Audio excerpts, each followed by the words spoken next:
नमस्कार दोस्तों, एक बार फिर से स्वागत करता हूं मेरे YouTube चैनल पे आप सबका। शुरुआत करने से पहले एक बार बहुत-बहुत धन्यवाद। सब्सक्राइबर 500 हो चुके हैं इस चैनल के और हमारे जो व्यूज़ हैं वो भी 10,000 से बढ़ चुके हैं। उम्मीद करता हूं आपको ये वीडियोस पसंद आ रहे हैं तो और भी अपने दोस्तों में इसको फैलाइएगा, शेयर करिएगा उनको ताकि वो भी सब्सक्राइब करें, फॉलो करें और इसको हम लोग ज़्यादा मजबूत चैनल बना सकें। आज शुरुआत करते हैं टैरिफ से। बहुत कॉमन वर्ड चल रहा है पिछले 3 महीनों से, जब से ट्रम्प ने टेक ओवर किया है। टैरिफ लोग समझ रहे हैं कि बहुत खतरनाक चीज़ है या बहुत ऐसी चीज़ है कि जिसकी वजह से पूरा इंटरनेशनल मार्केट में वॉलाटिलिटी आ गई है। एक कह सकते हैं कि तूफान आ गया है, बढ़ रहा है, गिर रहा है। समझ में नहीं आ रहा है कि लोगों को कि क्या करना चाहिए ऐसे उतार चढ़ाव में मार्केट के अंदर। सो टैरिफ आप समझने का ट्राई करिए कि कोई नई चीज़ नहीं है या टैरिफ कोई पहली बार नहीं लग रहा है। टैरिफ सालों से चल रहा है। टैरिफ क्या होता है? कोई भी देश अपने देश के लिए कुछ भी इंपोर्ट करता है दूसरे देश से, यानी अगर वो अपने बॉर्डर क्रॉस करके कोई भी सामान मंगाता है तो उस पर अलग अलग तरह की ड्यूटीज़ लगाता है। चाहे वो कस्टम ड्यूटी हो गई, एक्साइज ड्यूटी हो गई, इंपोर्ट ड्यूटी हो गई।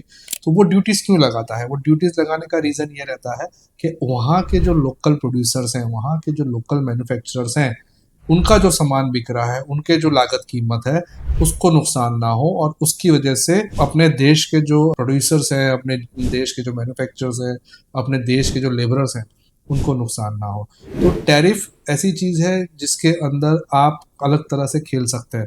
आपको कोई चीज़ अपने यहाँ पे बढ़ानी है तो आप टैरिफ कम कर सकते हैं। आपको अपने चीज़ को कुछ मना करना है या आपके वहाँ वो चीज़ ना फल फूले, इनडायरेक्ट तरीके से उसको ना बोल सकते हैं। यूएस की बात करें तो यूएस ऐसा देश है जो टैरिफ पे ही जिया करता था। वहाँ पे इनकम टैक्स नहीं होता था सालों पहले। मैं आपको बात कर रहा हूँ 1900 की। तो पहली बार टैरिफ्स उन्होंने लगाने शुरू करे थे 1900, जब से वो इकोनॉमी शुरू हुई थी। अब वो पूरा इकोनॉमी टैरिफ पे ही चलता था, वहाँ इनकम टैक्स वगैरह कुछ नहीं हुआ करता था। तो टैरिफ जब इन्होंने 1930 में बढ़ाए, 20% करे और काफ़ी देशों पे टैरिफ बढ़ाए, तब यूएस इतना स्ट्रांग नहीं हुआ करता था। और उसके इस एक्शन के ऊपर ग्लोबली एक ऐसा काउंटर टैरिफ आया जिस वजह से उनके लिए असहनीय हो गया और वहाँ पे बड़ा ग्लोबल रिसेशन 1930 में आया था। तब वो इकोनॉमी इतनी स्ट्रांग नहीं थी। तब उन्होंने ये चीज़ को समझा, ये चीज़ को जाना कि ये चीज़ करना इतना आसान नहीं है, पर वो दिन थे, उसने कर लिया। आज वो चीज़ करना मुश्किल है। ये 1945 में वर्ल्ड वॉर 2 के बाद उन्होंने ये चीज़ समझी। तब उन्होंने टैक्सेशन से अपने जो रेवेन्यू जो गवर्नमेंट को देश चलाने के लिए चाहिए होते हैं, वो उन्होंने टैक्सेशन से लेने शुरू करे और टैरिफ्स को उन्होंने कम किया, रीजनेबल किया और इस तरह से ग्लोबल इकोनॉमी में बूम आई थी। वहाँ का जो टैरिफ है वो उन्होंने नागरिकों पर बोझ डाले बिना सरकार को अपना ठीक से चला लिया, भरण पोषण सरकार का कर लिया। एक एग्जांपल से समझाना चाहूँगा टैरिफ किस तरह से वर्क करते हैं। आप समझिए एक खिलौना है जो इंडिया में बनता है। अभी कुछ ही दिन पहले धुलेटी गई थी। धुलेटी की आप पिचकारी का एग्जांपल लेते हैं। गन वाली पिचकारी हमने ली, 100 रुपए की मार्केट में बिक रही है। समझ लीजिए उसकी लागत कीमत 50 रुपए होगी लोकल विक्रेता के लिए, जो लोकल प्रोड्यूसर्स है। अब उन्होंने 100 रुपए की मार्केट में बेच रहा है। चाइना से इंपोर्ट होके नई इस तरह से पिचकारी आई, सेम डिजाइन, सेम साइज, और वो चीज़ वो 80 रुपए में मार्केट में बेच रहा है उसमें इंपोर्ट ड्यूटी लगने के बाद भी। अब गवर्नमेंट ने देखा कि इसकी वजह से हमारे लोकल जो मैन्युफैक्चरर्स हैं उनको नुकसान हो रहा है, उनकी कंपनी अगर बंद हो रही है या उनके प्रॉफिट मार्जिन कम हो रहा है, तो गवर्नमेंट क्या करेगी? गवर्नमेंट उस प्रोडक्ट के ऊपर टैरिफ लगाएगी। टैरिफ कैसे लगाएगी कि वो 80 रुपए की चीज़ 105 या 110 रुपए में चले जाए, ताकि इंडिया के जो मैन्युफैक्चरर्स हैं, इंडिया के जो सेलर्स हैं, उन लोग को उसकी मार ना पड़े। कहीं कहीं ये चीज़ कंपटीशन बढ़ाने के लिए भी की जाती है कि आपके जो लोकल प्रोड्यूसर्स हैं उनकी मोनोपोली चल रही है और अपने हिसाब से दाम ले रहे हैं। तो वो तोड़ने के लिए भी गवर्नमेंट इंपोर्ट कम करके बाहर से चीज़ें मंगाती हैं और उसको इवन स्टीवन करती है। कहीं ना कहीं कंज्यूमर जो है उसका फ़ायदा होता है जब भी ये टैरिफ लगता है, और गलत टैरिफ लगता है। जैसे कि अभी जो अनरीजनेबल बढ़ रहा है, आज चाइना के ऊपर 125% टैरिफ अमेरिका लगाने की बात कर रहा है या लगा दिया है। तो उस केस में क्या होगा कि कुछ चीज़ें हैं, एक एग्जांपल से मैं आपको समझाऊंगा। एक गाड़ी बनानी है, एक गाड़ी बनने के लिए कम से कम 2000 चीज़ों की ज़रूरत लगती है, कम ज़्यादा पर कम नहीं। तो आज इतने छोटी छोटी बोल्ट हैं, फिर स्टील है, फिर गद्दियाँ हैं, लेदर है, ऐसी बहुत सारी चीज़ें एक गाड़ी बनाने में लगती हैं। तो आप समझिए कि अगर यूएस को कोई गाड़ी बनानी है तो वो खुद से 2000 उसके जो पार्ट्स हैं वो खुद से नहीं बना सकता है, उसे कहीं ना कहीं से वो चीज़ इंपोर्ट करनी पड़ेगी। अब जब वो इंपोर्ट करेगा, आज वही देश को उसने इंपोर्ट ड्यूटी, इंपोर्ट टैरिफ्स लगा के रखे हैं, तो उसे भी वो चीज़ महंगी मिलेगी। जब उसे महंगी मिलेगी तो उसका जो प्रोड्यूसर है, जो मैन्युफैक्चर है कार का, उसकी कार महंगी हो जाएगी। अल्टीमेटली बर्डन कस्टमर पे आएगा, जो कि कस्टमर कभी नहीं चाहेगा। देखिए, इलेक्शन में बात करना और इलेक्शन में वादे करना कि जॉब क्रिएट होंगे इससे, ये सब चीज़ें अच्छी लगती हैं, बट प्रैक्टिकलिटी में वो चीज़ कितनी वो आप लगा सकते हैं, उसमें आपको बहुत सारी चीज़ों का ध्यान रखना पड़ता है। क्योंकि अब कोई भी ऐसी जगह नहीं है, ऐसा देश नहीं है कि वो हर चीज़ खुद ही कर लेगा। कर भी लेगा तो स्पीड उसकी स्लो हो जाएगी, एफिशिएंसी कम हो जाएगी, और जो चीज़ बनने में समय लग रहा था वो बढ़ जाएगा।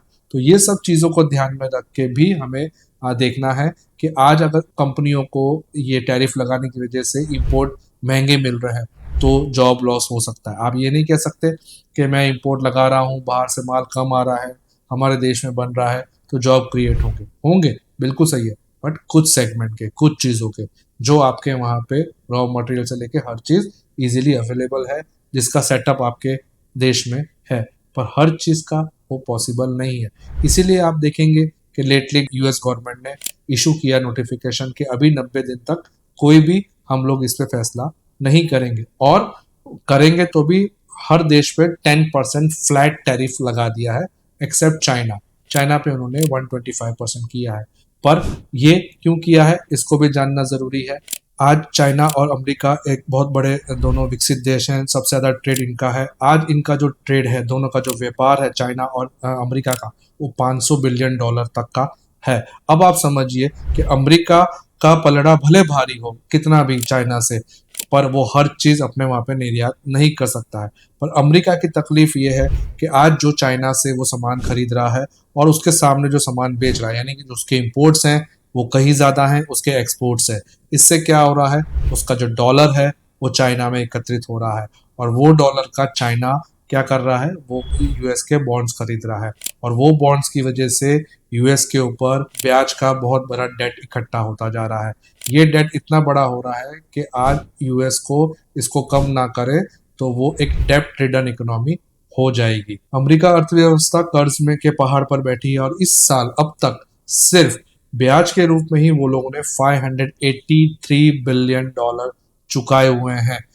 अब कल्पना करिए कि टैरिफ एक पूर्ण विकसित व्यापार युद्ध के जन्म दे सकता है। तनाव बढ़ता है, अनिश्चितता बढ़ती है, और अचानक से बाजार में उथल पुथल मच जाती है। ये एक स्वस्थ इकोनॉमी की निशानी नहीं है। ये इकोनॉमी लिवरेज पे चल रही है, ये कभी भी गिर सकती है और रिसेशन आ सकता है। तो ये चीज़ ट्रम्प समझते हैं, इसीलिए उन्होंने अपना जो टैरिफ रेट है वो 10% पे सीमित किया है, जो कि रीजनेबल है। इससे कुछ ज़्यादा फर्क नहीं पड़ेगा, और ये भी फिलहाल अभी कुछ समय तक के लिए है। इस सब में हमारा भारत कहाँ पे खड़ा रहता है, भारत का क्या फायदा, भारत का क्या नुकसान, क्योंकि अल्टीमेटली हमें अपनी इकोनॉमी का ध्यान रखना है।